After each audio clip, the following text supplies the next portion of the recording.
So I would like to also welcome everyone to our seminar, Uprootedness and Hybridity, Exploring Intergenerational Trauma in Central and Latin America through Art and Anthropology.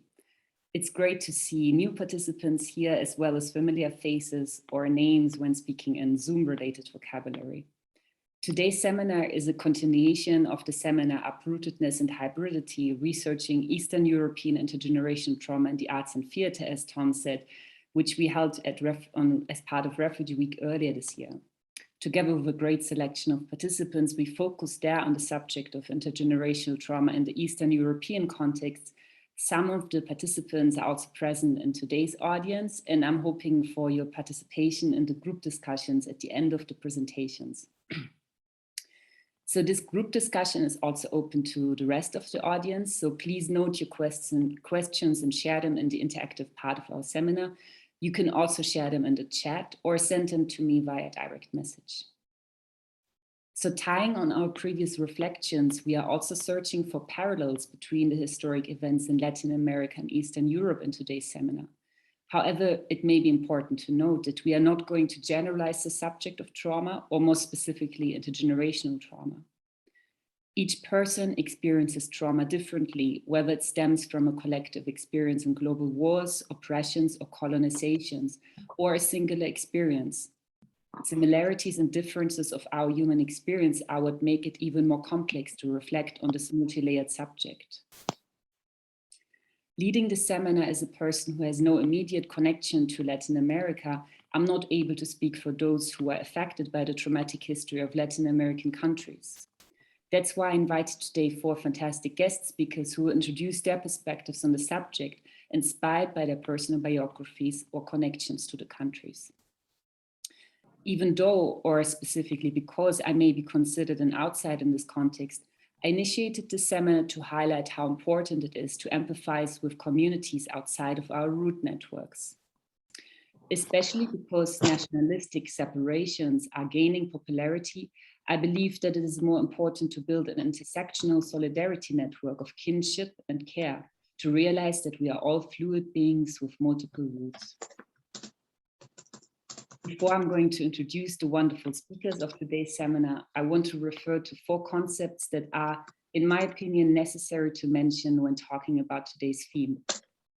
Speaking about intergenerational trauma, one reflects primarily on the epigenetic transmission of trauma, hence refers to only one field. But there are various forms of memory transmission besides of the biological one. And it would require more than a short introduction to refer to all of them, but I will shortly introduce 4 concepts that I would be happy to elaborate further on in follow-up seminars. In the 21st century, the desire for return to origins and to sites of communal suffering has progressively intensified, as Marianne Hirsch and Nancy K. Miller write in the introduction to Rites of Return. One could probably find multiple reasons for such a seemingly nostalgic mentality, but I would suggest that one important reason is the search for a feeling of belonging.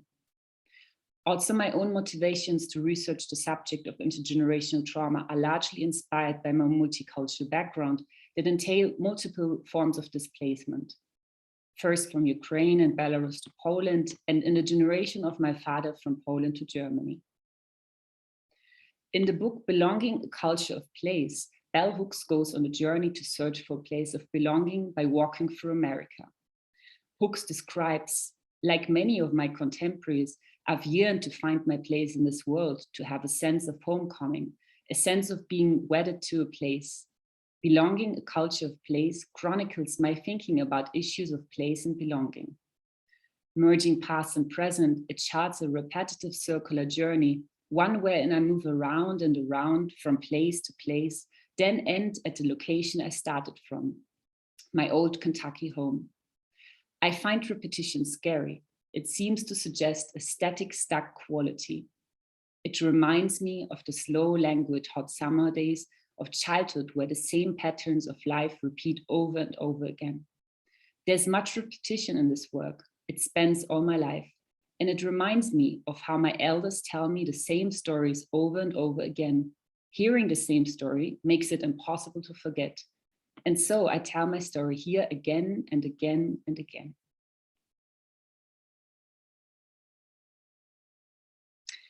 Book's description reminds me of one of the painful characteristics of trauma: repetitions, loops of thoughts going round and round and round in our mind, always bringing back a terrible memory of feeling that we so badly want to escape from. However, I realized through the years that the stories that my German and Polish ancestors repeated to me over and over again helped me actually to understand certain feelings that I would anyways have.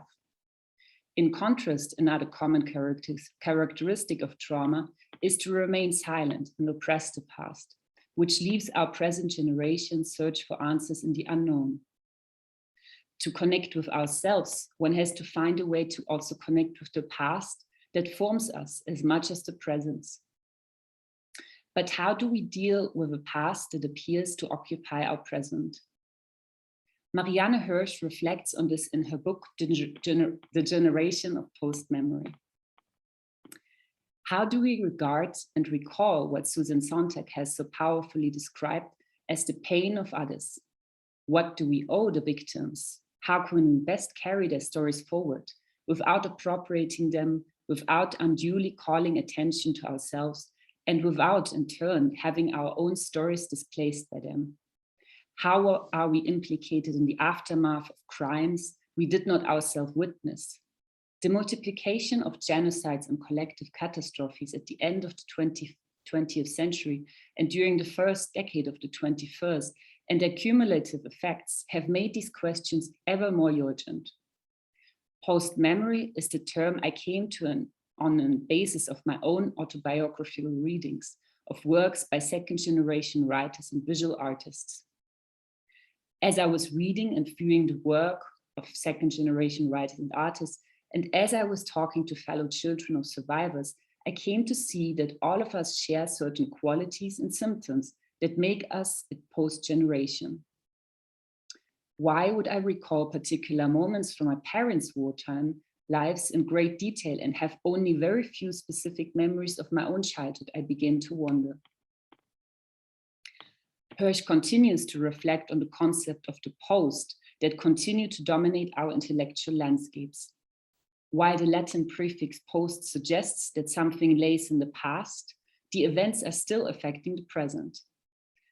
For example, the term post-colonialism may suggest that the colonizer has left the scarred country, but this does not entail that the painful experiences that have transformed landscapes and bodies are reversed.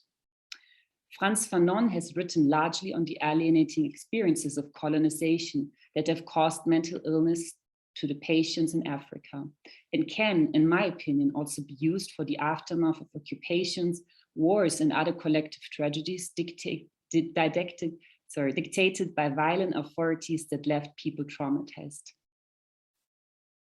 The mad person, as Frantz Fanon says, is one who is foreign to society, and society decides to rid itself of this anarchic element. Internment is the rejection, the sidelining of the patient. Society asks the psychiatrist to render the patient able again to reintegrate into society. The psychiatrist is the auxiliary of the police, the protector of society against. The social group decides to protect itself and shuts the patient away. The problem of the awareness of the illness has raised dilemmas. There's no method for observing whether a mental illness has disappeared. From what moment can we say that the patient is cured?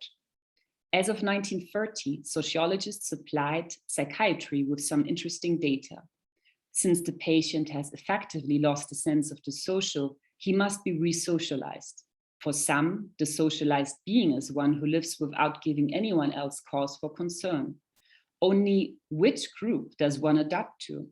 The normal individual, it is also said, is someone who does not make a fuss. But then the trade unionists who protest and make demands, are they not normal? What are the criteria of normality? Fanon actually reminds me that I don't want to use this seminar to victimize by separating the marginalized people or traumatized people from the normal society. But rather, I want to use the terminology of trauma and understand it more to connect deeper with our roots and reclaim those fragmented identities that complete ourselves. In our present society, many of us have multiple roots, some of which are sculpted by traumatic events of present and past generations. And I'm completing my introduction now for today's seminar by sharing Gloria Ansaldúa's perspective that suggests to accept contradictions and demand society to tolerate the multi-rooted self. Or in Ansaldúa's own words, the ambivalence from the clash of voices results in mental and emotional states of perplexity.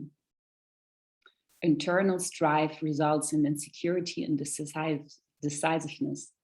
The mestiza's dual or multiple personality is plagued by psychic restlessness. In a constant state of mental nepotism, an Aztec word meaning torn between ways, La mestiza is a product of the transfer of the culture and spiritual values of one group to another.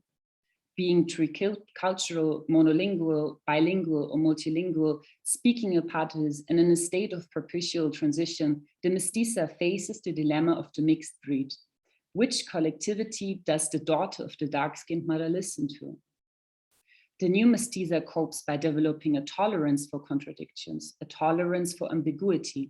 She learns to be an Indian in Mexican culture, to be Mexican from an Anglo point of view. She learns to juggle cultures. She has a plural personality. She operates in a pluralistic mode. Nothing is thrust out, the good, the bad, and the ugly. Nothing rejected, nothing abundant. Not only does she sustain contradictions, she turns the ambivalence into something else. After this hopefully thought-provoking and inspiring introduction, I'm sharing with you the speakers for today, which gladly accepted my invitation to the seminar.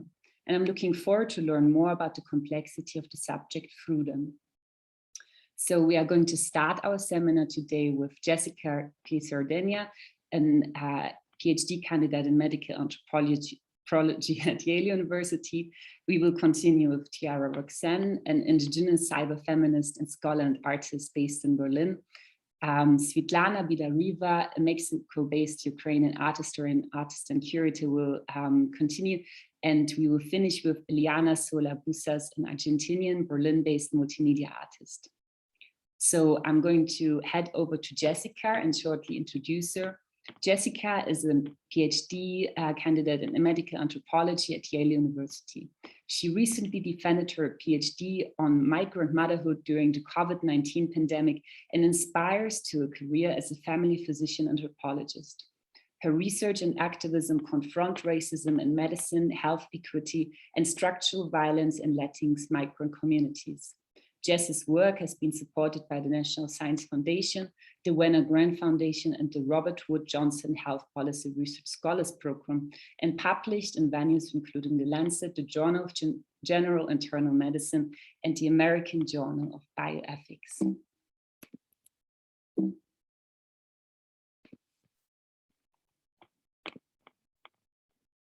Thank you so much for that introduction. It is such an honor to be here and to be talking about a topic that is near and dear to my heart, both personally, clinically, and as a researcher. So if you'll allow me, I'm going to share my screen and get started with this conversation.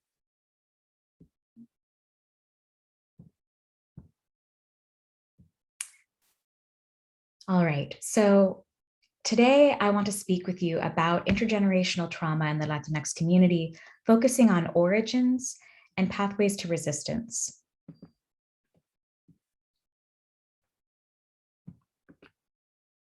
I'd like to start with a story. So it was a Saturday morning and I was in clinic. I cupped my hands around my thermos and took a sip of burnt coffee, sliding my tongue along the back of my gums to loosen the glob of peanut butter from that morning's breakfast. Costco bagels and peanut butter can feed a crowd on the cheap.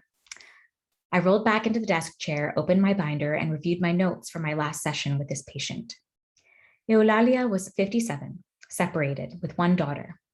Originally from Mexico, she had been in the States for the past 20 years, first in Long Island and then now in New Haven. She was referred to me after screening positive for depression in her medical visit, where her student providers were treating her for a host of issues, including back and knee pain, headaches, and bladder prolapse. Eulalia's initial PHQ-9, a depression screening measure, was 17, suggesting moderately severe depression. Together, we were completing psychoeducation sessions to help her understand and manage her stress, particularly as it relates to her experience as a migrant. I traced my pen over the bulleted notes I had made during our last session on stress and migration. Migrated with her ex-husband in search of work opportunities. Her ex-husband was unfaithful, manipulative, and they separated. She had remarried. Her new spouse was a US citizen, but controlled her finances. Her daughter witnessed the physical abuse that he had perpetrated against her. Her priest and counselor told her to protect her daughter and to seek a fresh start. So she moved to New Haven and worked as a tailor. Her daughter seemed more withdrawn and was failing in her classes when she'd previously been academically stellar. She had attempted suicide with a medication overdose and was now living with her father. Eulalia believed that the trauma from her husband's abuse pushed her daughter to suicidal thoughts. My pen rested on that last line. About 40 minutes after our scheduled appointment time, I received a text that Eulalia had arrived, and I walked to the waiting room to meet her. On seeing me, the creases around her eyes and the corners of her mouth split into a smile. She removed her hat, uncovering smooth black hair and a few rebellious grays springing from her temples. I led her to the clinic room and we each took a seat. I slid my fingers across my white presentation binder and turned to the section on social support. Before I could finish reading through the content of my educational module, Eulalia interrupted me. My daughter is everything to me. She and I only have each other, but she wants to leave to go back to live with her father in Long Island. She thinks things will be better there. I'm just so afraid for her. Hot tears streamed down Eulalia's face. She tried to kill herself this weekend, she stammered. She took all the pills out of the medicine cabinet and tried to take them. I found her when she was starting on the second bottle. We took her to the hospital and we told them it was an accident, that she'd misread the label. Praise God she was okay, but I'm so afraid for her. I think this is all my fault. Eulalia sobbed, heaving deeply as I handed her a box of tissues. When she caught her breath, we talked about her relationships with other mothers, with her pastor, and with her church community.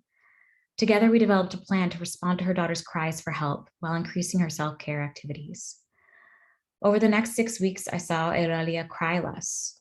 In her last session, she told me, she's gone to live with her father for the summer. I'll never understand, but I have to accept it. She'll come back to Connecticut to finish her senior year of high school. My hope is for her to go to college, to have a better life. She's so bright.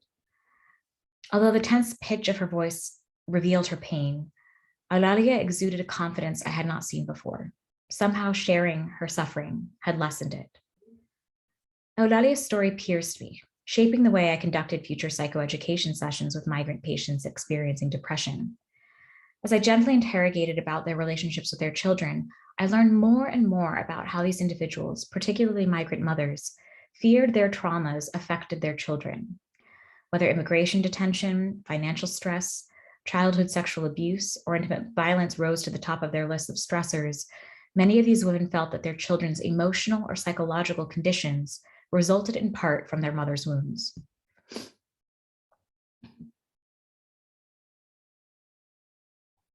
Intergenerational trauma has been defined as the cumulative emotional and psychosocial wounding that is transmitted from one generation to the next. More broadly, intergenerational or transgenerational trauma refers to how trauma experienced in one generation affects the health and well-being of individuals in subsequent generations. The precipitating traumas may be personal, such as intimate partner violence, or collectively experienced, as in cases of war or genocide. Despite the diversity in nativity, racial identity, and ethnicity, Latinxes are bonded by linguistic and cultural ties, as well as histories of colonization, dispossession, and migration, oftentimes under extreme duress due to political violence and economic oppression. Although not all US residing Latinxes physically migrated, separation from origin populations and concomitant loss is a common shared experience among this community. For those who did immigrate, both pre- and post-migration factors raise the risk of intergenerational trauma. Violence and deprivation in countries of origin and dangerous passage into the US are compounded by acculturative stress, precarity due to legal status, discrimination, and anti-immigrant policies. Further, mass traumas such as enslavement, genocide, systematic sexual violence, and forced relocation may penetrate into subsequent generations. Colonization itself is a massively traumatic event. The Spanish were among the most brutal colonial powers, imposing enslavement, physical torture, and sexual violence on the indigenous peoples of the Americas. Colonial expansion, including the forced migration and labor of African, Asian, and other peoples to Latin America, enforced a system of racialized power that politically and psychologically subjugated racialized peoples. Rather than a distant or unconscious wound, the cyclical reproduction of colonial and racialized violence continues to impact communities across the globe, including Latin Americans and Latinxes. Beyond the painful collective memory of such histories, the lived experiences of Latinx today reveal contemporary articulations of colonization through the maintenance of white supremacist structures of power. These include violations of indigenous land and water rights, violence against women and gender and sexual minorities, racialized state violence and incarceration, and unequal access to opportunity, housing, education, and healthcare. Among Latinxes, exposure to traumatic events constitutes a significant mental health risk. Over the course of the 20th century, regime changes, dirty wars, and the heavily militarized US war on drugs have produced extreme violence throughout Latin America.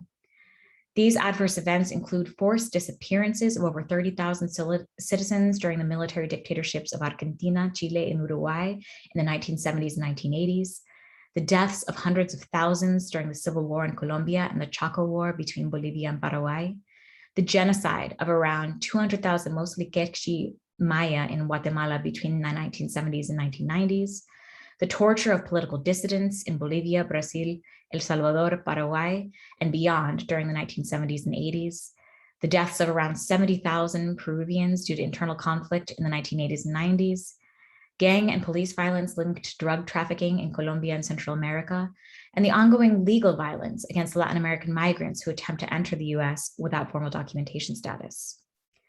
Over 75% of migrants from Latin America to the US report histories of trauma. These include pre-migration factors like war, terrorism, political persecution, and natural disasters, exposures during the process of migration, such as theft, kidnapping, rape, extortion, dehydration, and assault, and post-migration factors such as neighborhood and domestic violence. Trans migrants and other gender and sexual minorities escape abuse by authorities, family, or sex work clients seeking more permissive environments in the US and Canada. Regardless of nativity, Latinx US residents are significantly more likely than white residents to experience war-related trauma and childhood maltreatment. Latinx youth report greater polyvictimization or victimization across multiple categories of trauma like sexual, physical, and community violence than white youth. And multiple studies have suggested higher rates of post-traumatic stress disorder among Latinxes. In addition to personal trauma, Latinxes are vulnerable to interlocking oppressions of racism, sexism, discrimination against gender and sexual minorities, nativism, ethnocentrism, and ethnocentrism, which render them especially vulnerable to weathering or premature health deterioration by intergenerational trauma. Here, I have shared a conceptual model. Each generation is represented by a color.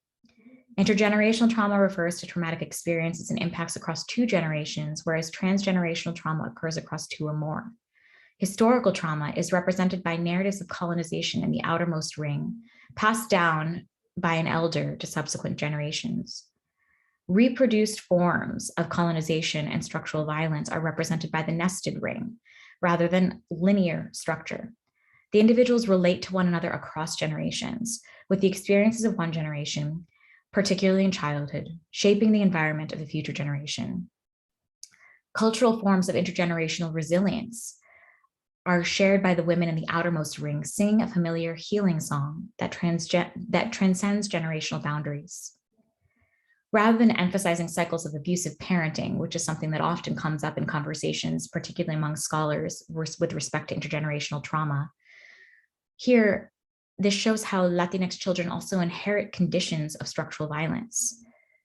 Across history, nested experiences of colonization, enslavement, sexual violence, migration, political violence, redlining, poverty, incarceration, and immigration enforcement all shape the developmental environment and constrain individual choices and behavior. Although I first approached this topic as a clinician, the subject echoes my family history. My grandmother is Chilean. My great-grandmother was My great-grandfather was Mapuche, an indigenous man from rural southern Chile, who married a Yugoslavian woman and moved to the United States. His mother was a Machi, an indigenous healer whom everyone in urban Chile and the US considered a witch. My grandmother never used Spanish outside of her home, a shabby apartment in Hell's Kitchen in New York City. She married an Italian man, and his mother and sisters inculcated her into the traditions of New York Italianism, effectively overshadowing her Chilean culture.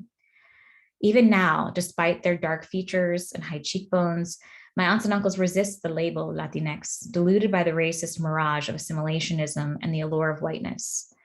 I myself am affected by historical and cultural loss. Although I cannot entirely attribute my grandmother's mental illness to her social circumstances and her status as a child of immigrants, I listened to her narrate her life, and it's hard for me to believe that the structure of vulnerability her family endured and the concomitant cultural loss did not contribute to the development or exacerbation of her bipolar disorder. When examined through the lens of intergenerational trauma, I see a woman who develops mental illness after confronting her mother's verbal abuse and her father's withdrawal after fleeing displacement from his community ancestral lands.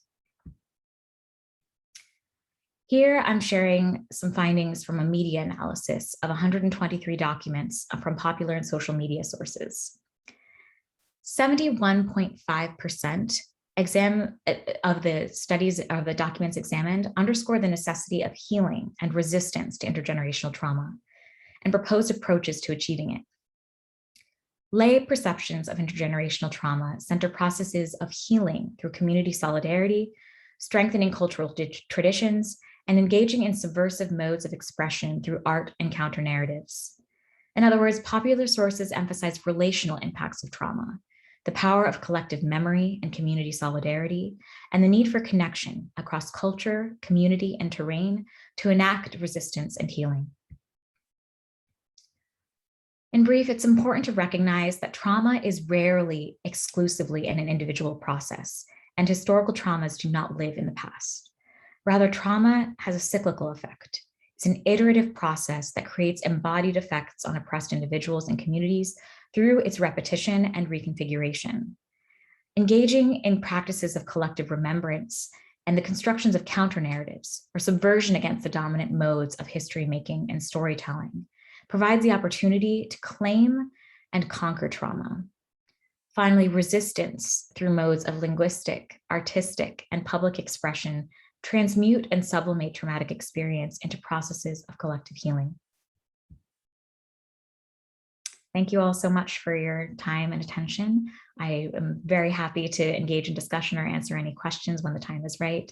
And if you'd like to stay in touch, there's my email, my Twitter handle, and my website. Thank you.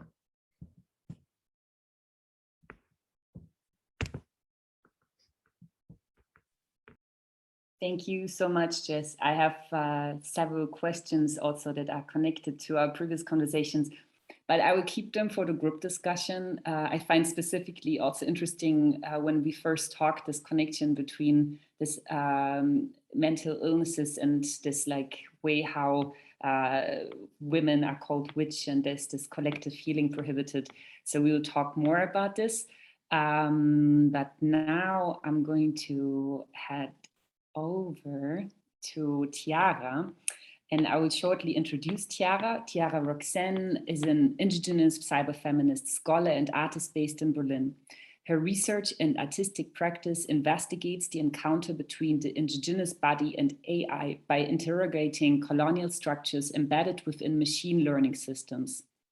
Her work more specifically explores the notion that decolonization is not possible, and therefore we must establish decolonial gestures, a concept she has been developing from the start of her dissertation, recovering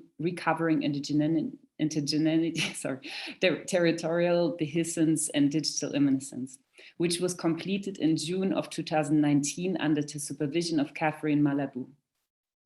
In this way, decolonial gestures stand in as forces and modes of decolonial or anti-colonial embodied actions. Moreover, as a performance artist and practitioner, she works between the digital and the material using textile. Currently, her work is mediated through the color red. Tiara has presented her work at Images Festival in Toronto, Squeaky Wheel Film and Media Arts Center in New York, Trinity Square Video in Toronto, SOAS London, SLU Madrid, Transmediale Berlin, Duke University, Republica, Take Open Air, and many others. Welcome, Tiara, and thank you for being here. Hi, can you hear me? Are we good there? Cool. Yeah, I first want to say thank you, Monika, for the invitation, and to Tom from Counterpoints for energy and space, and also the invitation and holding such a cool, relevant, and important seminar. Thanks also to those who are here with us, energizing the space for us to speak into and share with one another. I think something that has come up for me while I've been listening to both of your beautiful talks was an aspect of intergenerational sharing. And so that's something that we're doing right now with our work and our knowledge is sharing our resources and our stories. So I'm really grateful to be a part of that with you. I think that my talk is going to follow Jessica's very well. There might be a few repetitive things, but I think that's also part of the intergenerational sharing structure. So there's a bit of a paradigm and foreshadowing there. So I'm just going to dive in. Feel free to just meditate on the words. And yeah, and then we'll do that. So I just wanted to start with a tiny introduction about where I come from. My father's side is Tarascan indigenous from the land of Michoacan. On my mother's side, I have Apache, Pueblo Indian, and colonial blood peppered through. I identify as indigenous mestiza, and sometimes I feel like there isn't a border that hasn't crossed through my blood. In my work right now, I attempt to demystify settler colonialism embedded with within artificial intelligence. However, today's talk is going to be more toward recovery and healing in response to intergenerational trauma, which is what we're all learning about today. I want to believe in recovery because healing is only a gesture. What is the partie that enables the scarred a projection of survival? In other words, how does the suffered, the suffering as body, as lover, as indigenous, as mestiza, as woman, as they recover from these codes, from being pushed to the margins? For example, to suffer, to be marginalized necessitates a reclamation, a sort of repatriation to one's own body or identity. This is a response to post-coloniality, a call of resurgence, a desire to rewrite history, to reclaim the body. And this reclaiming of body or identity implies the need to rupture the topography of syntax, the prose block, the verse, or the sentence from which it is reproduced. Akilah Oliver reminds us that the body is an unstable site through which we negotiate modes of representation, a site where we are all already belated. To be belated is to arrive or always be arriving in one's body, that is.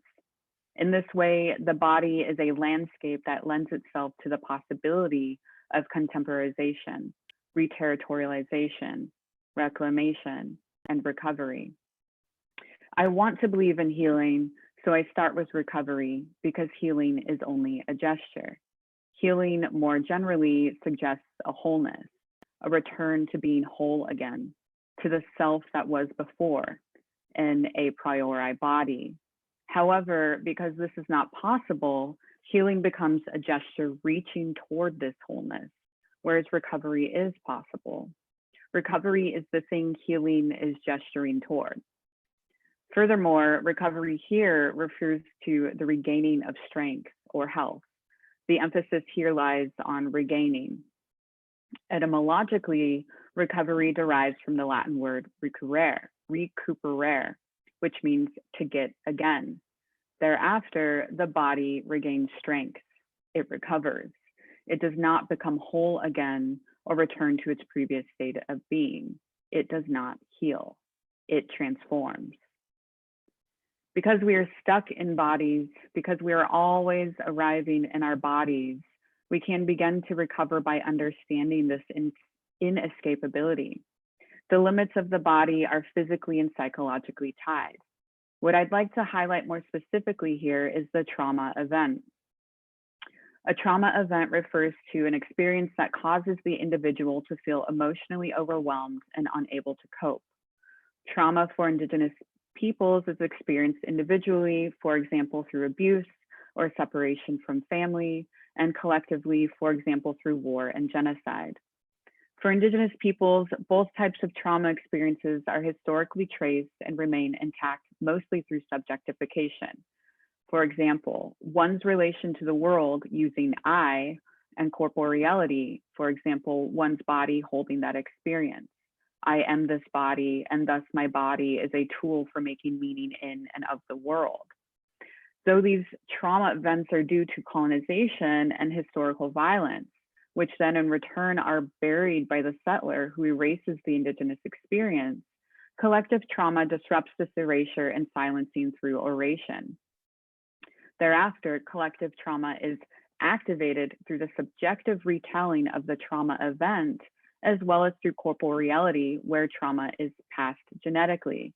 This intergenerational transmission of trauma is greatly influenced by epigenetics, cognitive science, and humanities disciplines. In order to articulate the pathologies intergenerational trauma embodies, it is necessary to filter it through epigenetics, the study of gene activity. Recent studies on epigenetics insist that our genes carry memory of trauma experienced by our ancestors, meaning that trauma experienced by earlier generations can influence the structure of our genes, making them more likely to switch on negative responses to stress and trauma. More importantly, these traumatic experiences influence gene structures which are physically and psychologically revealed. They are expressed symptomatically. Two examples are post-traumatic stress disorder, PTSD, and depression. These symptoms are corporeally conceived through gene production from earlier generations' traumatic experiences and are passed down as bodily memories, encompassing a corporeal memory archive, also known as body memory. For the Indigenous body, the suffering remains unresolved by proxy. To be Indigenous is to always be or be in the trauma body.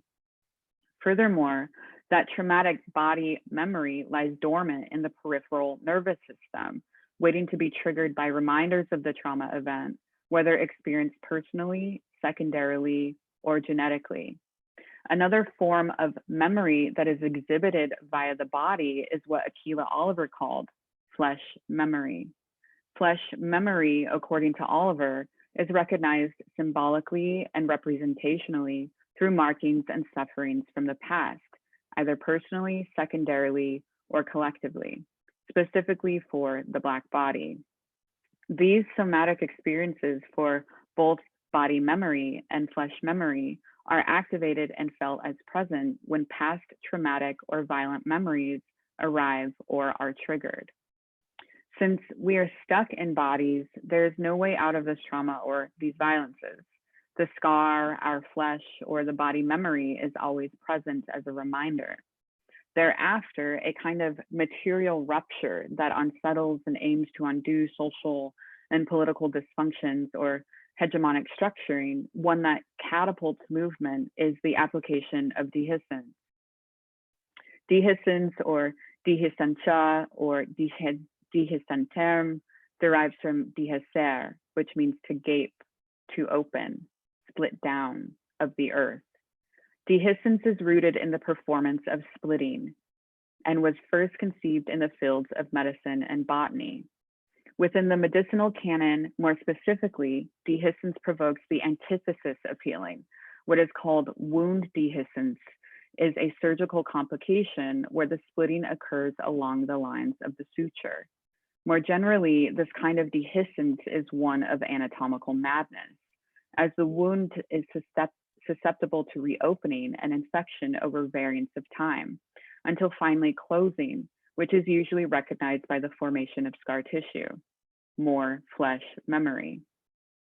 In otology, dehiscence is a perforation to the inner ear labyrinth, which results in vertigo, And in the botanical sense, the rupture is the healing or the reaching toward healing or the transformation, or rather the recovery as the beginning of something new or different, where the reproduction of a seed displays both possibility and reterritorialization as the seed ruptures, survives, and begets pollination.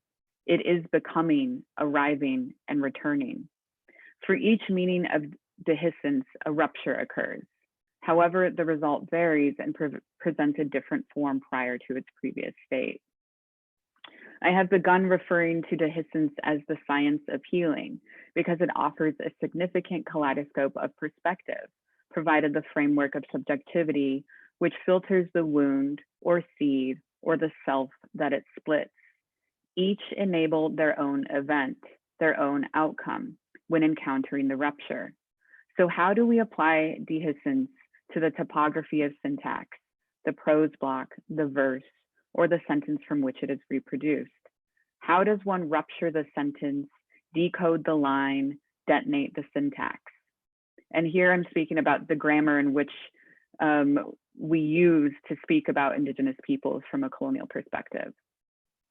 That's what I'm referring to with sentence syntax, the verse, the prose block, etc. We return to materiality, or rather nature. We return to the earth and homeland of indigeneity. We return to clay. Clay tracks and traces memories and historicities.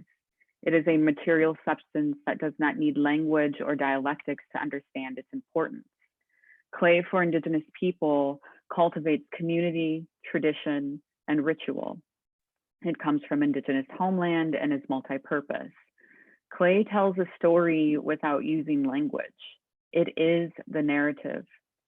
Sculpting something from the earth from which one belongs to with the body becomes a physical gesture that encounters subjectivity, contingency, situatedness, as well as the material. This gesture becomes a reclaiming of one's name or identity. The production of clay, both metaphorically and physically, requires the unsettling of territory. One must rupture the earth to cultivate clay, thereby creating a territorial dehiscence.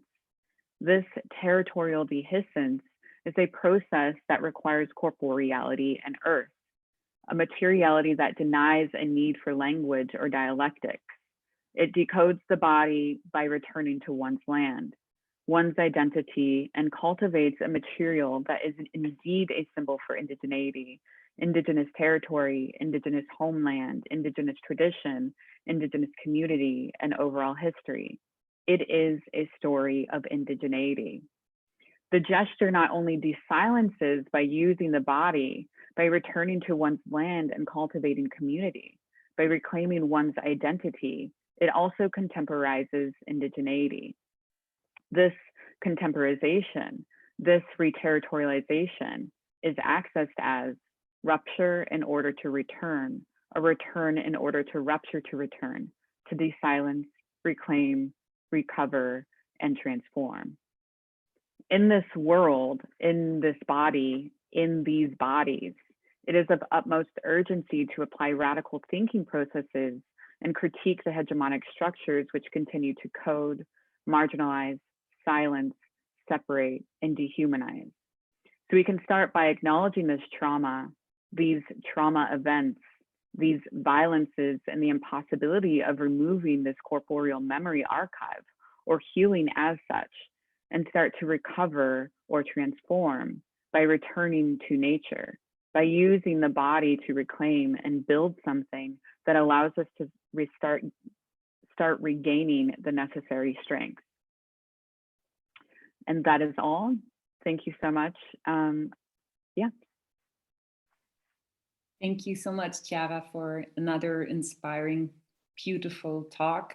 I also made many notes, but I will also keep them for later. I like this kind of metaphor of the clay. It's also reminded me the other day when I was planting trees from my grandparents' forest, and I was telling my friends that soil keep so much memory, and actually soil is something that makes us happy, and actually also in a biological sense. There's studies about this, so feel it's similar with clay.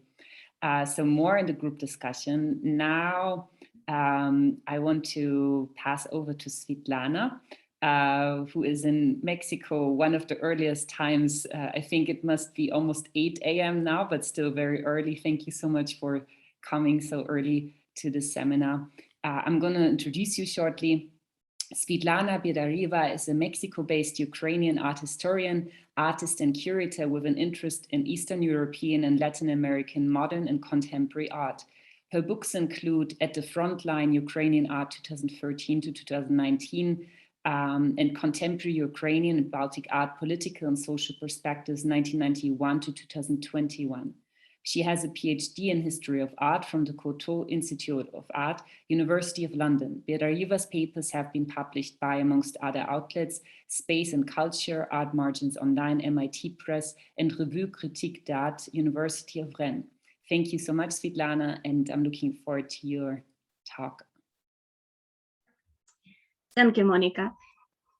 It's nice to see everybody, and thank you so much for inviting me. And thanks to Tom also for organizing this event. And today I would like to talk about part of my current and ongoing research that I try to present in 3 different dimensions: as an art historian, as an artist, as a curator. And this research is dedicated to the topics of post-colonialism, trauma, and art activism in Mexican and Ukrainian contemporary art. I'm going to share my presentation.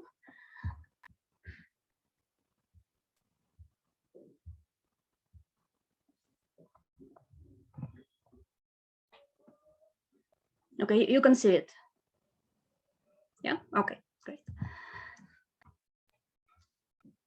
So, speaking about Latin American and Eastern European art, how in general we can make parallels related to any kind of themes that involve conflict, displacement, or trauma, being it contemporary trauma or intergenerational trauma.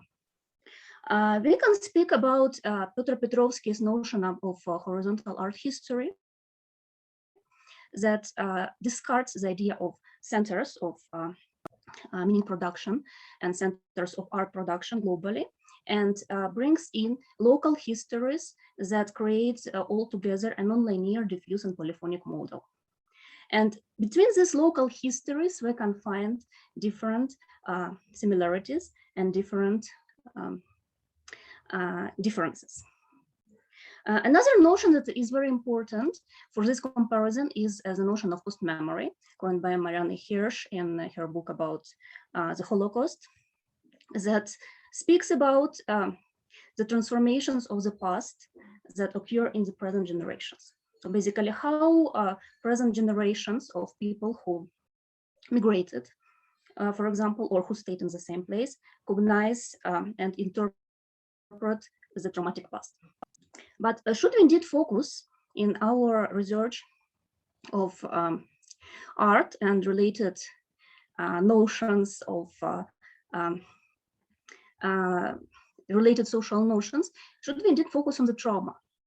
For example, anthropologist Eva Domanska speaks about affirmative humanities that are aimed to not to discard the trauma by any means, but to work with this trauma, to take significant elements of history that constituted it and rebuild it in the contemporaneity by means of culture into a constructive structure that brings some kind of positive outcome. In other words, she speaks about healing the trauma by means of interpreting it through contemporary culture. And that's something that I believe we are doing precisely in this seminar. Other questions that I was posing when I was preparing this seminar were how will our descendants, for example, perceive the events of today over the distance of time after some history passes? And how will further generations perceive, for example, the ongoing war in Ukraine and how it will pass to their understanding of the surrounding context. Is it the same mechanism of distancing as transporting the discussion to other territories? And that's what I was exploring for already 3 years with the project that I'm going to talk further, of the exhibition about Ukrainian war that I brought to Mexico to fuel this field of discussion about violence, about displacement and trauma on a different territory, and see the ways how their interpretations occur. Can we compare former peripheries? If you speak about this pre-Iron Curtain fall divisions between the first, second, and third world, can we compare after these divisions are erased, these peripheries based on the notion of trauma? How does transcontinental perspective contribute to the discussion and healing of the trauma? And how do post-colonial experiences differ, and what do they have in common? Because of course we cannot overgeneralize all the negative events and all the trauma that occur as a result of these events. And I would like to divide my presentation in 2 parts. First part being some kind of a context, historical context for rationale of comparing between this Mexican art and Ukrainian art as reflecting on trauma. And the second part would be my work practically with these notions in the field of curation and in the artistic field. So I would like to start here from an important project that occurred in 1992, and it was presented by COCO, FUSCO, and Guillermo GÓMEZ-PENA. COCO FUSCO is a prominent Cuban artist and art curator who lives in the United States now. And Guillermo GÓMEZ-PENA is a Mexican artist who also moved to the United States, and he studied there. And but he connects his work to Mexico. They presented a project that was called A Couple in the Cage to Undiscovered Amerindians across 8 different sites, not only in the United States, but also in the world. And in this project, they presented themselves as members of some forgotten tribe who were rediscovered. They crafted completely a map of the island where they were discovered, the entry to the Encyclopedia Britannica with the description of this tribe. And they exposed themselves in a cage in the museum environment and observed the reactions of the public to this undoubtedly subversive colonial gesture. And this project was dedicated to the 500 years of the arrival of Columbus in the Americas. And the artists themselves were surprised that much of the audience perceived this project not as a sharp satire to this idea of peripherality, to the idea of otherness, but they perceived it as at its face value. They actually took photos with the artists, or even some people were trying to feed them some fruit, or they were considering completely in this idea of this colonial zoos that were kind of ashamed of the beginning of the 20th century. And this project actually showed how this trauma of being the other in terms of moving over the border and being the other in racial terms, in the terms of social inequality between different countries that are situated on the American continent, and the trauma of the conquista itself represents itself in the contemporary society. So how it is reacted and how it is replayed, if to settle it in the contemporary political context. The next project that is related, but not not exactly related to the previous one, is by César Martínez Silva. His a series of performancenas that he presented in Mexico, but also in other countries of the world, between 1995 and 1997. This first series of his performancenas featured a figure of a human made of some food that the artist was then cutting and consuming together with the public.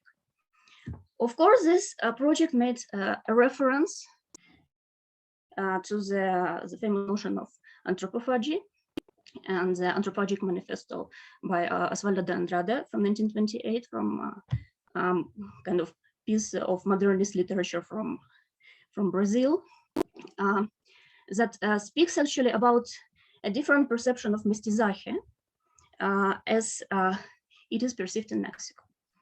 In Mexico, the mestizaje is a notion coined by José Vasconcelos in the 1920s, and it symbolizes the unity of the European race with the Mesoamerican, in the terms that Vasconcelos used in his book. And in the case of anthropophagy, there is no such unity. It is a consumption of the appropriator's culture by seemingly appropriated culture.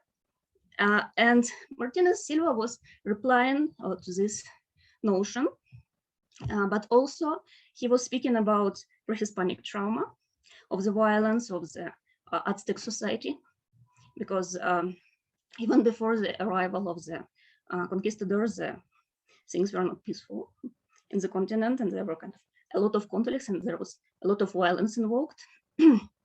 And at the same time, he spoke of, he was kind of mimicking some of the Catholic rituals. And also, these all occurred after the NAFTA agreements, the free trade agreements, that by many Mexicans were seen as some kind of new colonialism. When all the models of import substitution developed since 1950s, since Miguel Alemán in Mexico, were discarded, but the new means of production and entering into this new economic model were not properly developed. So it went to a deep crisis in 1995. So here the intergenerational deep trauma coincides with the new trauma of the economical crisis and of this new idea of the new colonialism. Another project, the third one, and the last one from a Mexican side that I want to focus today, is by Teresa Margolles. It is called The Wall from Ciudad Juárez.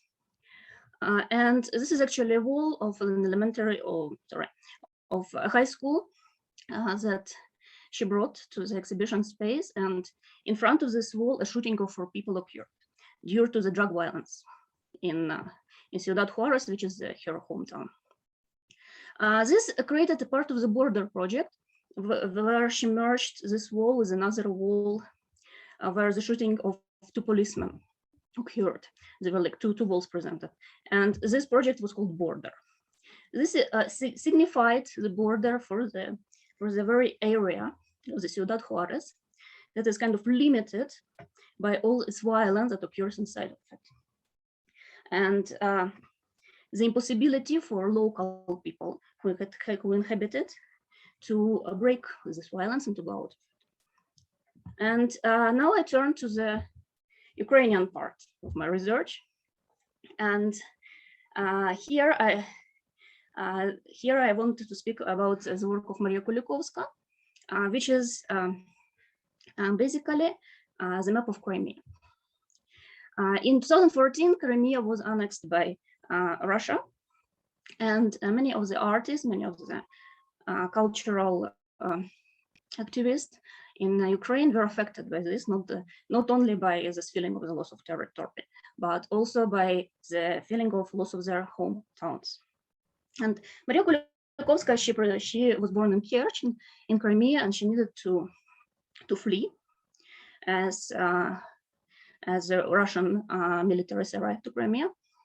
And here she recreated the map of the peninsula using the soils of different parts of the peninsula. And the figures are the figures of caryatides that are reminiscent of multiple domains of Greek policies that are to be found in the peninsula. And this caryatides she shaped in the form of her body, using the same ground. And in this way, she worked with this trauma of connection of her own body to the soil of particular territory, which now appears to her only as an utopia. And in this way, trying to speak to her trauma and to map her trauma of the loss. Another project is by prominent Ukrainian sculptor Monika Dorniak. It represents a map of Ukraine with Crimea that is cut out from Ukraine. And it is just a chunk that is laying apart. And the wall that she used for creating this project is a burnt wall.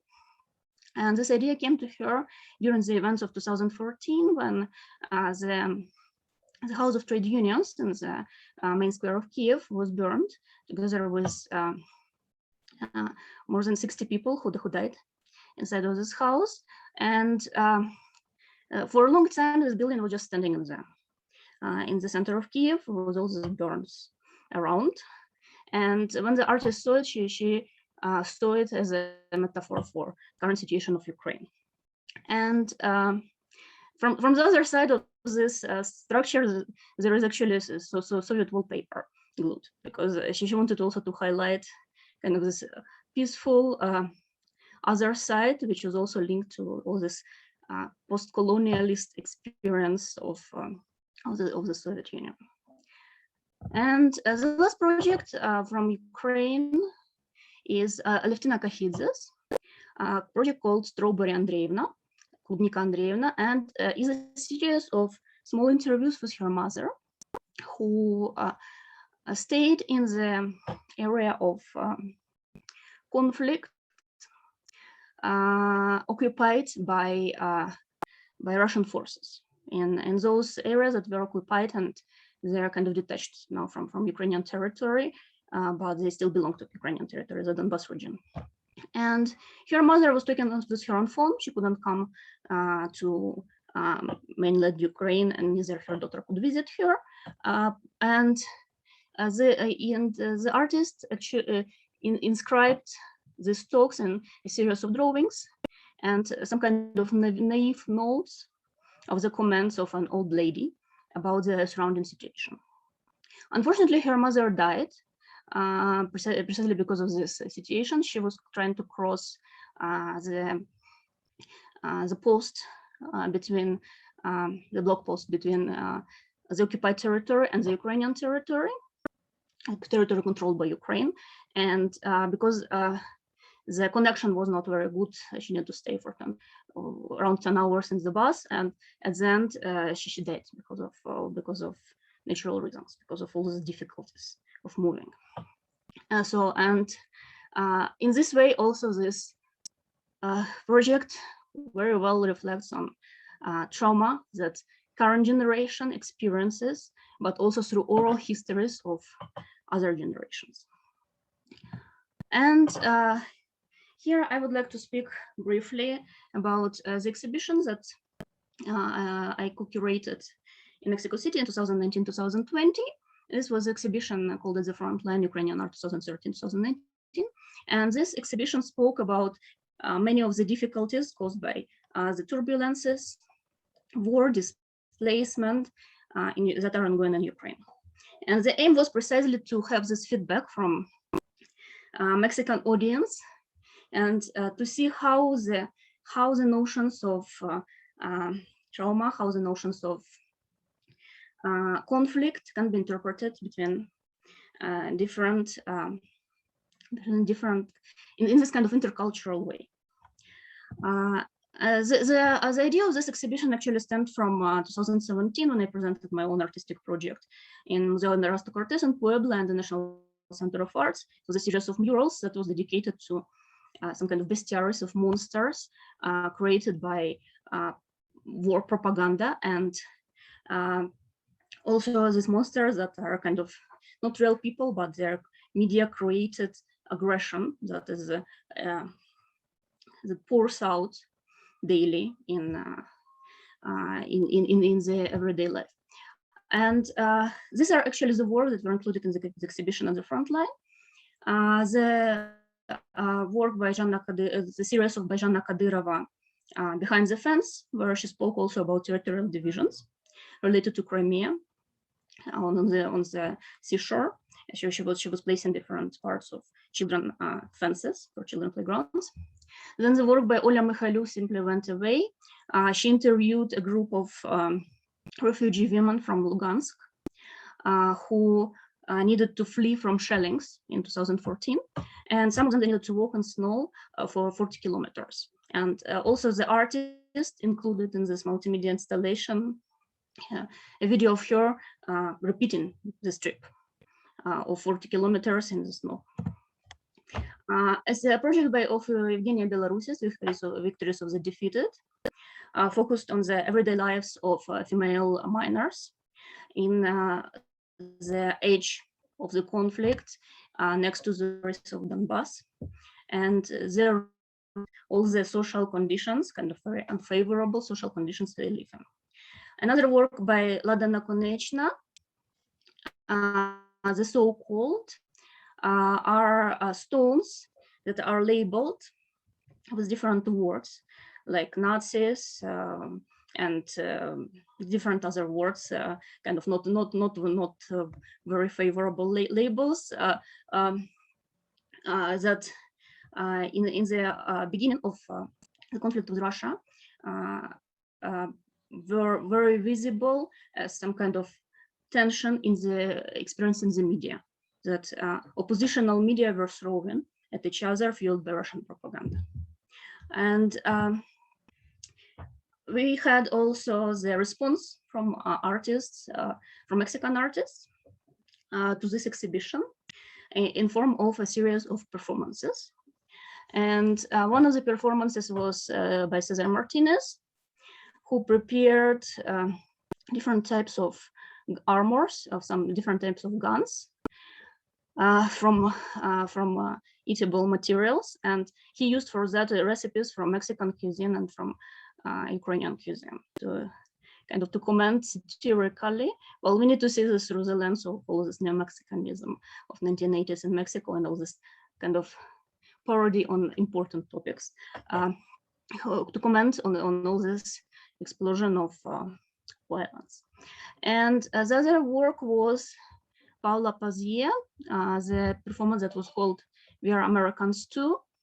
And she commented on the economic dependency on precisely these agreements that were made with the United States, and all this inequality and the peripheral vision of Mexico. And she was constructing first a road, then she was constructing a tower made of bricks, and then these bricks were used like these millstones for shredding, not shredding, but like destroying in a way the money, as a comment on all this capitalism that meets all this kind of difficult trauma of social inequality. And that was part of all this project.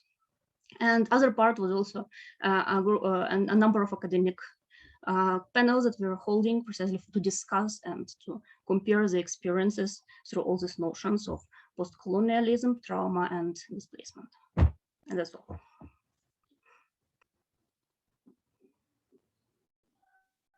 Thank you so much, Svitlana, for this very fulfilling lecture. So many interesting artworks.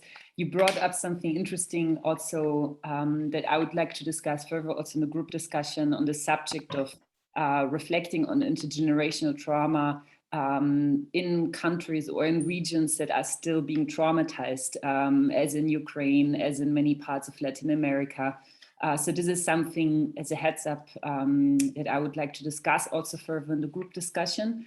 But now we will have our last contribution in the form of a lecture performance, I would call it, or a poetry reading. I'm so happy that Eliana confirmed. So it's interesting because it's like a debut performance in a way. Eliana was telling me like a few weeks ago when we met in Berlin that her grandmother was writing poems in exile, and it was like in preparation of the seminar, and I thought it's actually a beautiful idea to perform them. And I'm shortly going to introduce you as well as your grandmother. Eliana Sola Bussas was born in Buenos Aires, Argentina in 1986, where she studied multimedia arts. Since 2012, she has been working in the fields of cultural production, media education, and video production in Berlin. And Eliana's grandmother, Ofelia Castillo, was born in Cordoba, Argentina in 1932, where she studied English and literature. She lived in Rio de Janeiro, Brazil from 1979 to 83. Her poems have been collected and printed in 3 anthologies, as well as published in journals and magazines in Argentina, Brazil, and the USA. Throughout her life, she has had a distinguished career as a translator from English and Portuguese. And now I'm going to open the stage for Eliana. I'm going to quickly share the screen for you. Yeah. Okay, hi, thank you everyone also for joining, for being here. I'm going to read 3 poems. Very quickly. The first one is called At Home, that was written in Buenos Aires shortly before leaving. The second one is On Exile, and the third one is called Day After Day, which was written a couple of years already living in Rio de Janeiro in exile. Okay, if you want to start. At home, I prepare the meal with care, as if I were preparing my destiny, a future charged with exaltation and a guilty beauty. I spread the bed for love and sleep, and I recall streets, absences, and anxieties. My son leaves and I raise my eyes slowly. I barely touch him, and I learn his skin, his red laughter and horror.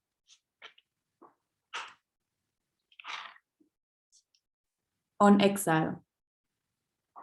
Nothing more horrible than the shadow which follows danger.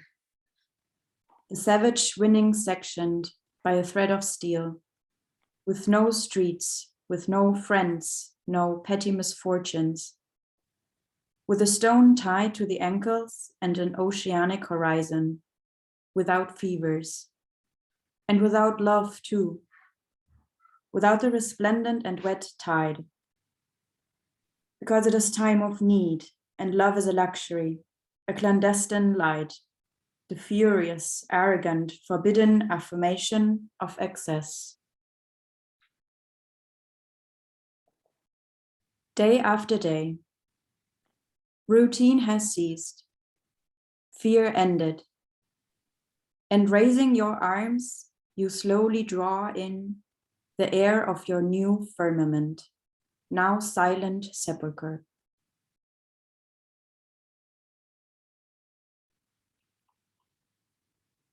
Okay, thank you. So yeah, I'm just gonna talk very briefly, I think. This is coming from a really like personal space. It's intertransgenerational trauma is not a field in particular of study of mine. But when we were talking with Monika, it was really great. And we were talking about the poems of my grandmother. And from there, I reached out to my dad and we started a really nice conversation with my father on this. we had talked before about history and the personal history. My father is a historian, so telling stories and history has always been something that we would do in our family a lot. But this was really nice because it was going through like year by year and like asking questions and going deeper. And it was a really nice experience that I wish to continue. And then I was thinking how that relates to me, like thinking about the topic of this seminar, what maybe I can bring to the table from a very personal experience of my grandmother living in exile, having to be exiled from the military dictatorship in Argentina during those times, and talking with her, with my father, and rereading her poems. Something that resonates a lot is the ir y venir, is the coming and going, and this contradiction of wanting to leave, wanting to be in the place where one is now, so learning the language, integrate, to make friends, to stay, to travel. And on the other hand, the condition of being in exile, so not being there by choice and thinking about the loved ones, fearing for them. So yeah, it's a particular situation. And I remember talking a lot with my grandmother about this ir y venir, this coming and going. And that is something that I do feel, it resonates a lot. So I was born in Argentina. My mother is German, my father's Argentinian, and I grew up mostly here in Berlin. And this feeling of belonging or not belonging, and how to identify home, what home means, that resonated a lot. And yeah, that's what I see when I reread those poems too. Yeah. Thank you, Eliana. In a way, we are somehow sliding into the group discussion through this. So I'm inviting everyone to contribute, also the audience members. I'm moderating, but feel free to ask any questions, just raise your hands. Yeah, I find this process actually, it's beautiful because in a sense it is very intergenerational, this process that you've been going through, Eliana. So there's something that you described already, like in these conversations with your father, which I find really beautiful, that there's also this openness from him to guide you through this. Have you ever had the chance also to speak with your grandmother about these poems, or how was that? Yeah, actually, like just yesterday, I asked my dad if he would ever like talk more about the poems, and not so much the process of writing was very much hers. But I do recall talking a lot about my grandmother, about ir y venir, coming and going. It was a sentence that she would repeat a lot. That was, yeah, very present. And many conversations would like circle around that. Yeah. Coming and going. That's interesting. Jess, I feel like in a sense, there's also this connection when we spoke prior to the seminar, your connection with your grandmother, as I previously mentioned also, I find it interesting in a sense with like mental illnesses such as bipolar that are coming up, which in a sense, as I said to you in the conversation sometimes before, I feel also almost a societal illness, because people are being blamed for having multiple roots. They are asked to they choose like their nationality, asked to where they belong, etc. Yeah, I would be curious to hear more about also this from your side. Of course. Well, I'm really grateful that you introduced Fanon, because I feel like he has provided a very great framework for understanding how colonization is intertwined with expressions of mental illness. And again, mental illness is something that has shifted definitions over our history. Really, you know, we see that like being gay was considered to be a mental illness, and similarly with you know, what was previously gender identity disorder in terms of folks who identify as trans. And I think that mental illness is some way of kind of capturing social deviance, ways that are outside of the normal. And I think that that's really important, because who is setting the terms of what is normal, what is hegemonic, what is the dominant frame?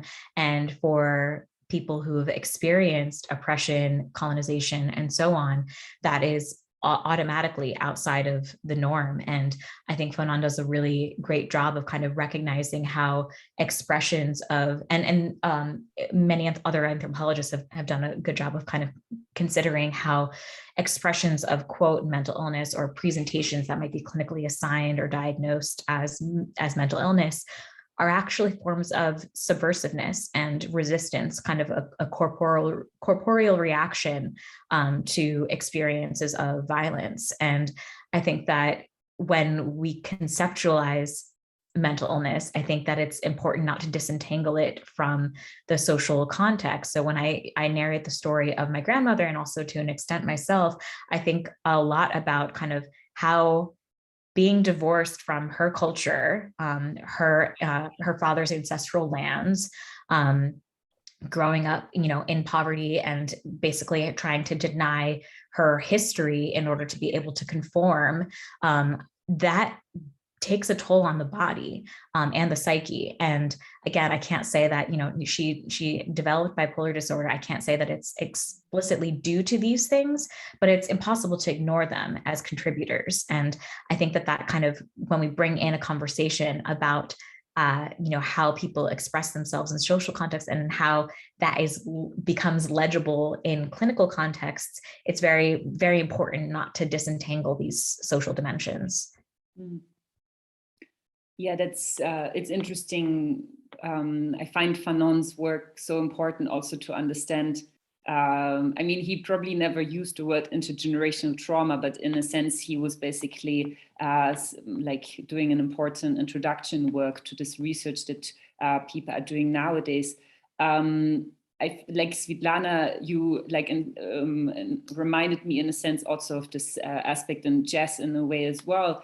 How do we deal with intergenerational trauma in places such as Ukraine, but also Jess, how you said in places like America, where people are still suffering under the condition of the recent trauma? I mean, it's a question to both of you.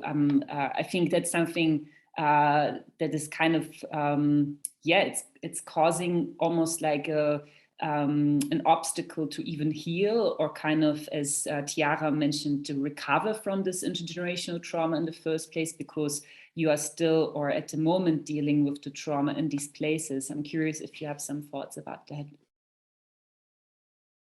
I can just comment briefly and say that the real issue, as you know, kind of the conceptual framework that I was sharing, is that, you know, these are nested experiences. So, you know, colonization continues to manifest through ongoing structural violence and oppression of racialized groups. And it's not something that, you know, as you commented before, that exists in the past. And for people who are trying to make sense and claim this, really actually flipping these narratives and recognizing, because particularly in American society, we tend to blame individuals. You're responsible for your own choices, your actions, your outcome, you know, pick yourself up by your bootstraps, that kind of mentality.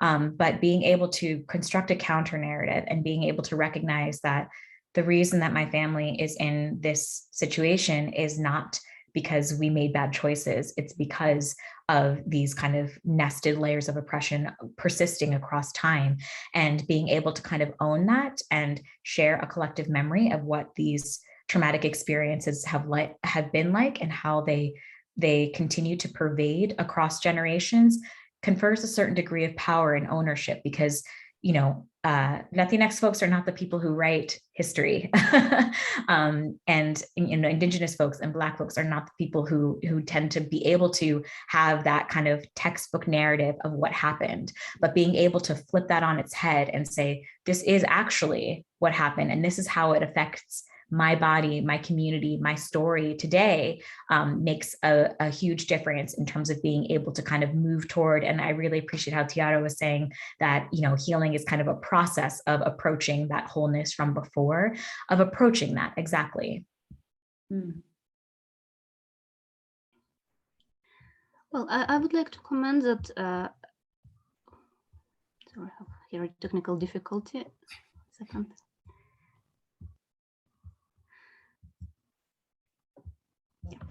Yes, I would like to comment that actually this sense of oppression, this sense of otherness, is one of the effects of all this post-colonialism or colonialism that different societies they experience.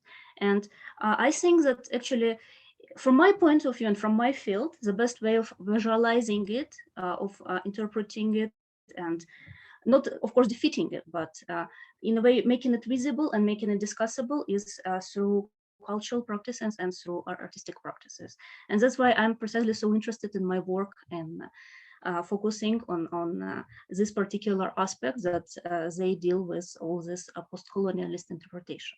Because also we can speak about different perspectives like anti-colonialism, post-colonialism, decolonialism, and the anti-colonial perspective, for example, it takes everything that was in the past as negative experience and discards it, while post-colonial approach, of course, considers the past experience as traumatic experience, but also sees what can be used as constructive blocks for the current culture from this previous experience. Kind of not to incorporate this trauma, but rather to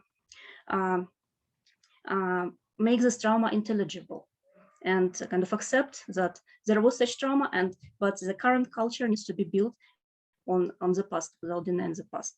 And I think this is what is important precisely about art practices, because of all their level of abstractions that they propose and the level of conceptualization they make, they allow making this process much smoother and much more possible. I think it's interesting because I was also just reading the question from Monika in the audience, that all of us are female or at least cis female or also other gender speaking speakers. And this is not, I haven't done this choice consciously, but in a sense it was similar in the last summer that it like kind of just happened because I feel loads of women research on the subject. And there's something that also came to my mind when some of you were sharing your thoughts in the talks on this subject. For example, also how you said that your grandmother was called a witch, Jess, but also where Tiara, you were talking about the subject of recovery and healing, which is primarily also a kind of female maybe power in the communities, often as kinship. This idea of bringing people together and healing is something feminine. And I feel often when I think about the current society in different places where there's lots of right-wing actions that are increasingly becoming popular, I think there's a lack almost of this like space for like this idea of kinship, of healing, etc. So yeah, there's on one hand also Monika's question that I would like to share here again, like would the speakers like to comment on the significance of gender in this context, but also Tiara specifically, I'm curious about this idea of feminism and also the space of the internet or AI as a new space for maybe recovering a space that has not been traumatized yet, and if that has a significance also in your work. So yeah, I'm curious to hear more about this. Yeah, I can just respond to that question, Monika. Thank you. For as far as the gender thing is concerned, I'm going to pass on that question. I don't feel like it's necessary for me to comment on that. But in terms of looking for a space or theoretically thinking about a space that is not traumatized or embedded with colonialism when it comes to artificial intelligence. I have found walls of impossibility within, technology in regards to the black box, the algorithm, digital platforms, and the continuation of marginalizing Indigenous communities. A specific example of that is called data colonialism. And basically, it just takes hegemonic structures and places them onto Indigenous communities without providing them access to the data that is being collected,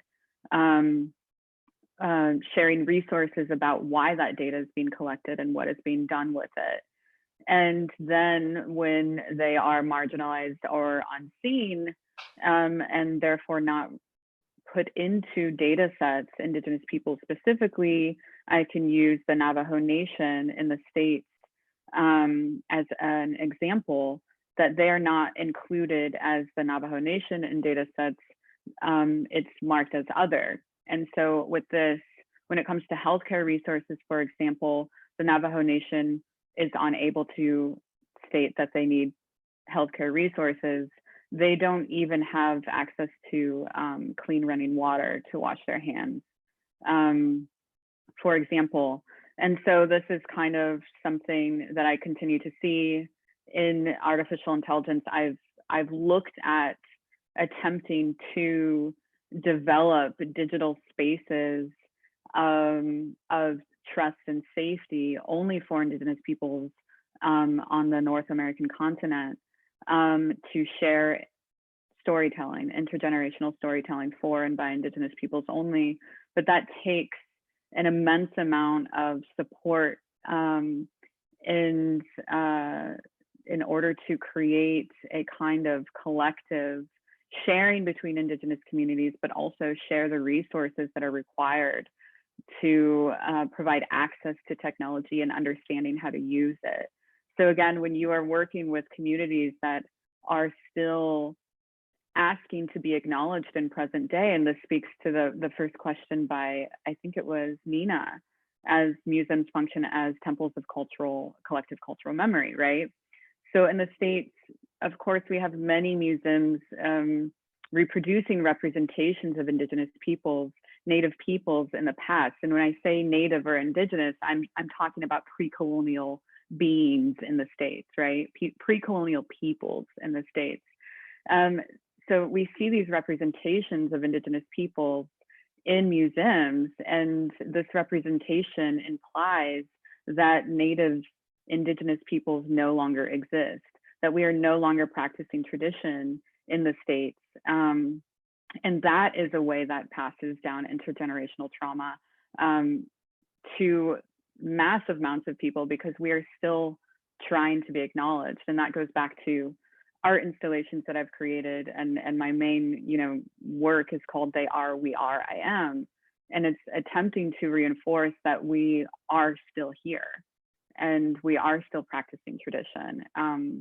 So through the feminist perspective, just to wrap it up really quickly, I feel like we can't even get past anything until we are fully acknowledged as a people's practicing, as a peoples who are colonized and still colonized.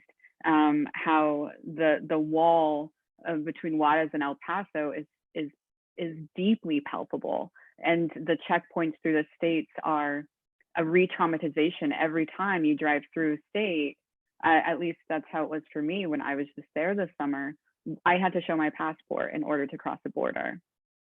This is like another marking of like that intergenerational trauma, that inescapability. So I know I didn't specifically answer your question, but these are kind of things that are on my mind when I hear what you're asking. Thank you, Tiara. You brought up some important things there as well. It also reminded me of the recent conversations around Humboldt Forum in Berlin, and the problems of like kind of exhibiting works that have been like stolen from lands due to colonial powers, and how many countries, not just here in Germany, but France, UK, America, and the list goes on and on, is still kind of working with this problem, has still this problem of like owning works that are actually stolen from people due to colonialization. So yeah, I'm curious also, Svitlana, if you like, you've presented a lot of the works that you've contemporarily kind of exhibited, but maybe you also have some thoughts on Nina's question. I will repeat it one more time. Since museums function as temples of our collective culture memory, how do you think they reflect intergenerational trauma in the country of your residence? And maybe that also connects with Ukraine in some ways. I'm curious to hear more about that.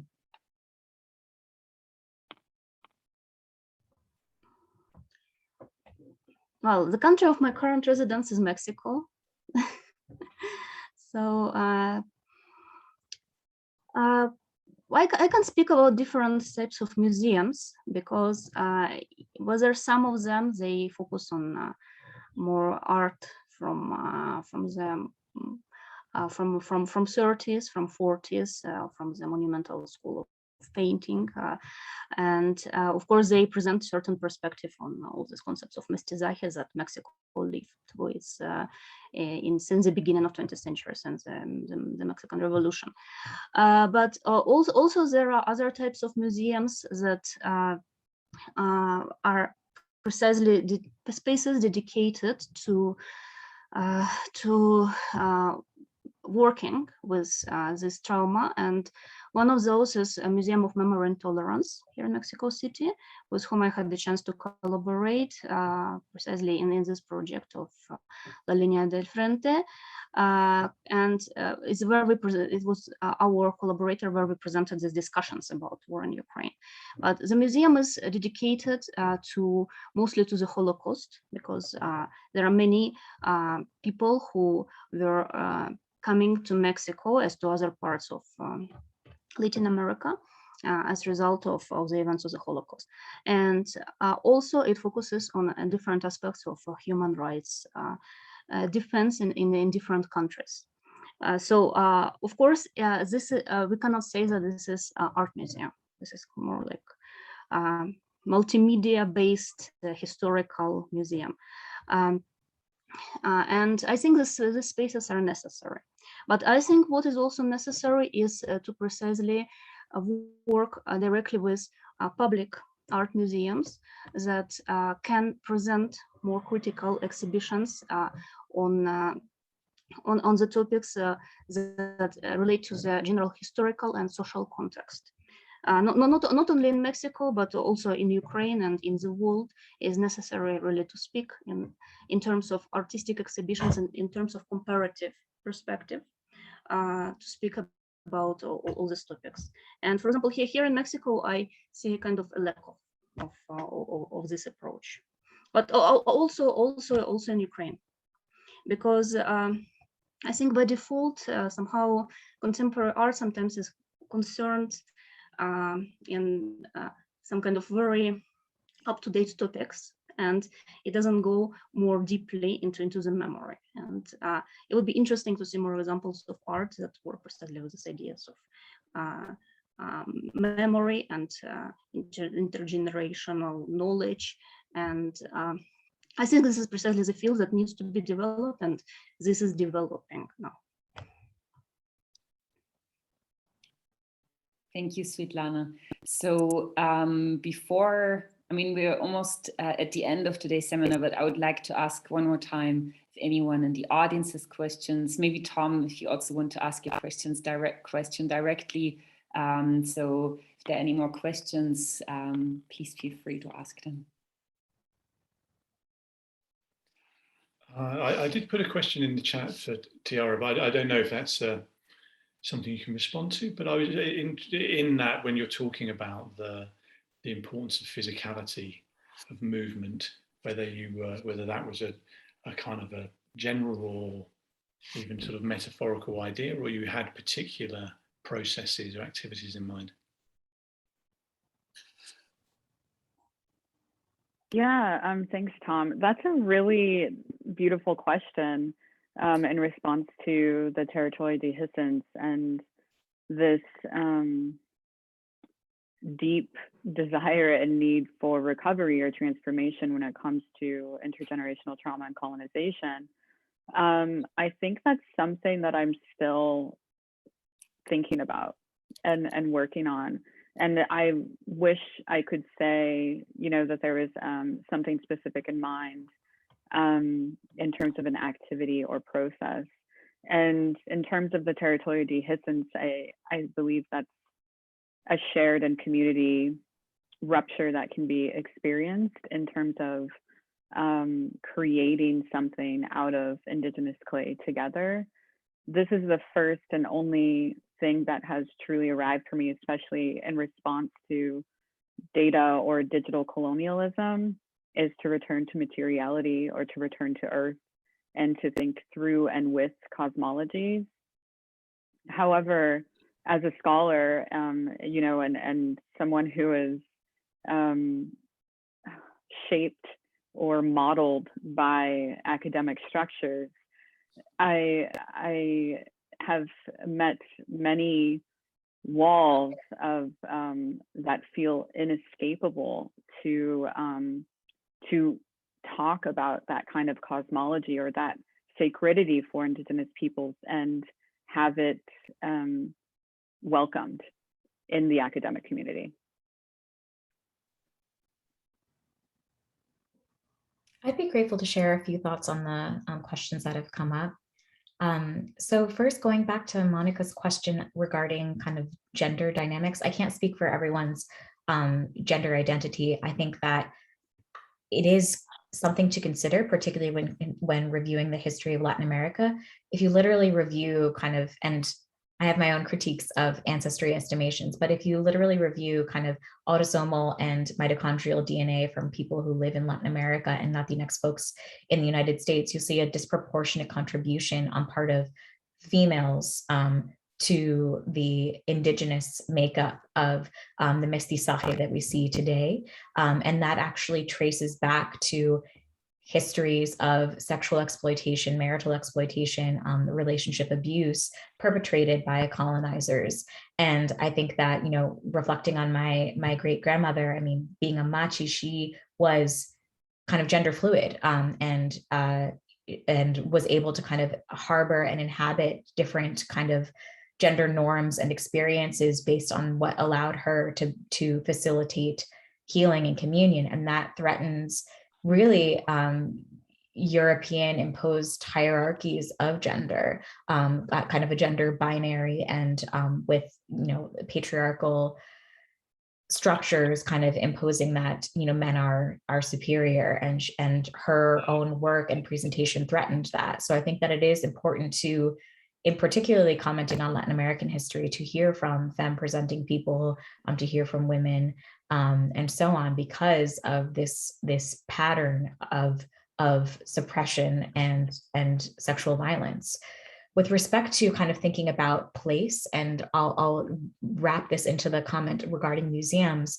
So I would actually contest a little bit the idea that museums are kind of temples of our collective cultural history, because really the curators and purveyors of the artifacts of museums are usually not the people whose stories are being featured. And I think that this is, you know, this is true kind of throughout Europe and the Americas, that it's really kind of the dominant white supremacist structures that are able to convey these stories. And, you know, my discipline is very guilty of this kind of othering and exoticizing people who, indigenous folks, people who had experienced colonization and so on. And so I think that being able to resist that is manifest. Many tribal communities in the United States and throughout Latin America have their own, I won't always say museums because that's not always the most accurate term, but a way of honoring tradition and telling their own stories. So when making choices about kind of what information, what history to consume, we can make the choice to hear it from the living people themselves. And rather than kind of somebody who, you know, may have stolen bodily remains, stolen artifacts, stolen, other materials, and claimed it and capitalized on it. And then I think that also with relating to place and healing, I have commented before in my presentation about the importance of connection with the land. So I think that capitalist structures have really ruptured and destroyed kind of how we as humans relate to our land and our earth.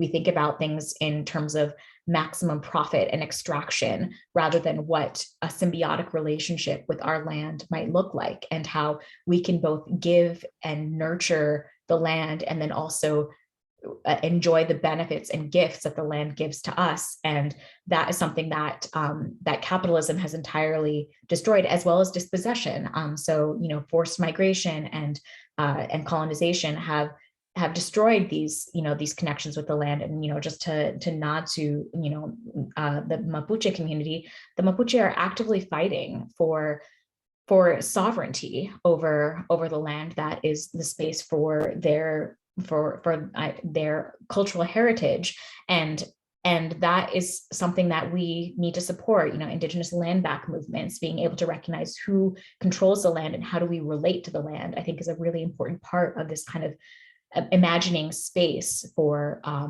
recovery.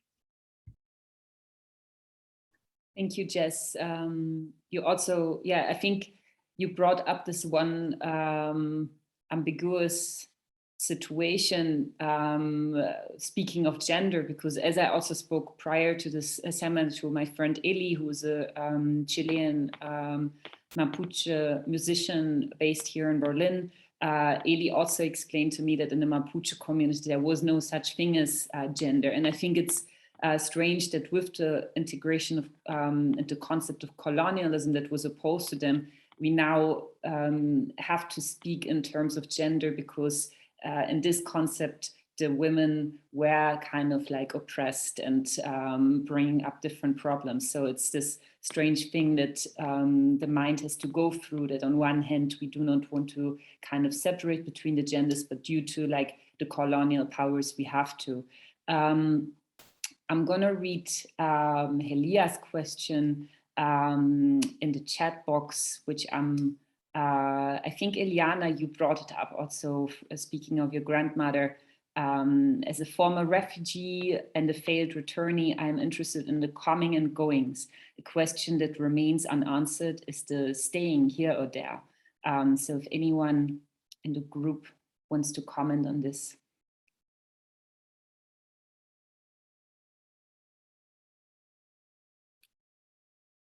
I also was curious about this idea of the coming and going that Eliana's grandmother was talking about. And I'm curious, what it meant in a psychosomatic sense also. I can just share a brief thought, but I would love to hear from others. In my own research with migrant mothers, I think a lot about metaphor and artistic representations. And one thing that is an image that has come up in the community that I work with is the idea of the monarch butterfly and the migration that the monarch butterfly undertakes. So in brief, basically one generation of monarchs will complete a over 4,000-mile journey to be able to roost and breed in an area of Mexico.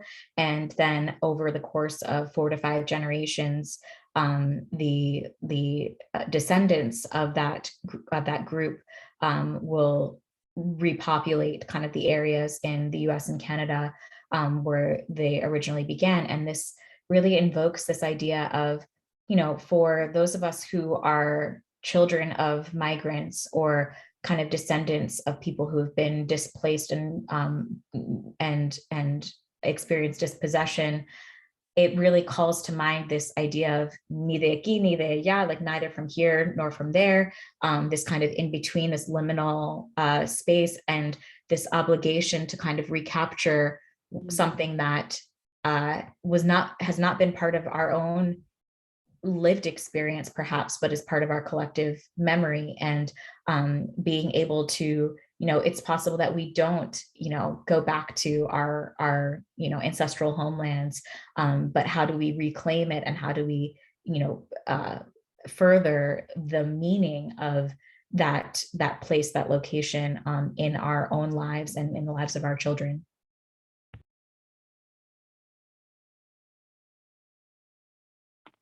Anyone else wants to share their thoughts? Yeah, as I mentioned also before, I feel for me, I never felt like I belong somewhere, and I didn't migrate myself, but still it was kind of like a ghost inside of my bones that was making me feel always restless. I always, like, I think within one decade, I once moved like 20 times or something, and it felt more natural to me than staying in one space. And I think that was also bringing me to this research of like, where these ghosts are coming from, that it feels more natural to come and go and kind of almost feeling being chased rather than staying in a space. If anyone has some thoughts to share on this.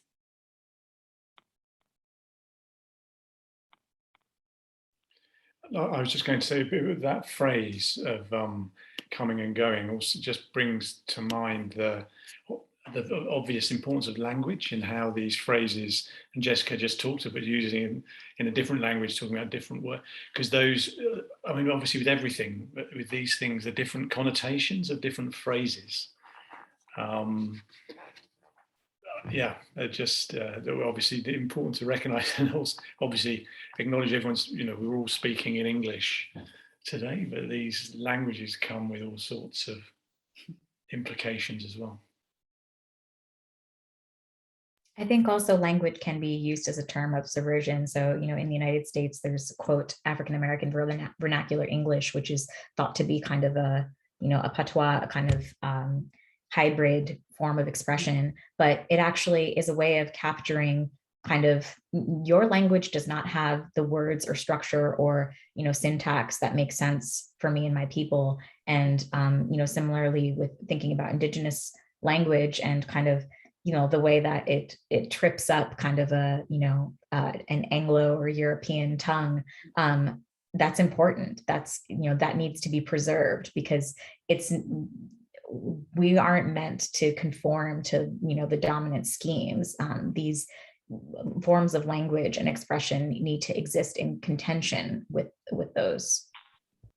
And also the concept of language per se. I think it's interesting when I spoke with people about this, about colonization in Africa, that the language was considered as primitive there because it didn't consider the self as an individual, like singular being, but it was always often in some African languages, the self is always considered as the plural being.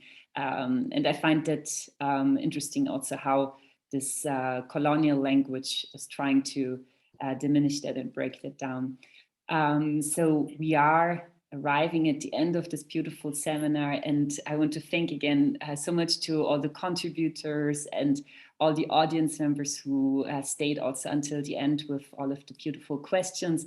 I think the conversation could go on, and I'm hoping that it will. So let's all keep in touch. And if anyone has questions, feel free to contact me or also the speakers themselves. I'm sure they would be curious about this. Yeah, thank you so much and have a beautiful rest of the day.